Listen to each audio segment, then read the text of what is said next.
बेमेतरा जिला में पाछो 3 दिन ले लगातार होने वाला बारिश के सेती नदी नरवा मना बाढ़ ले प्रभावित हावे।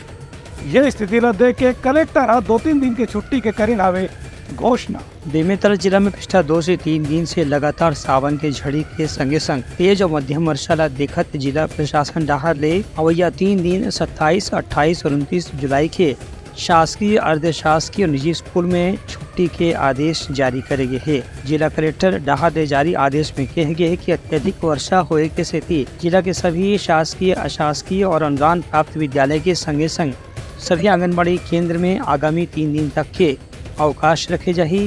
के दौरान शिक्षक, विद्यालयीन स्टाफ और आंगनबाड़ी कार्यकर्ता और सहायिका मन ला अपन केंद्र में आना पड़ी, लेकिन लड़का मन ला केंद्र में आए के अनुमति नहीं रही। खबर की लगातार निचली बस्ती में पानी बढ़े से आवागमन के भी साधन प्रभावित हुए थे, वहीं जनजीवन भी प्रभावित हुए थे।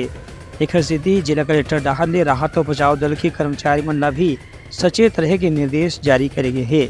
Bureau report, Telangana news.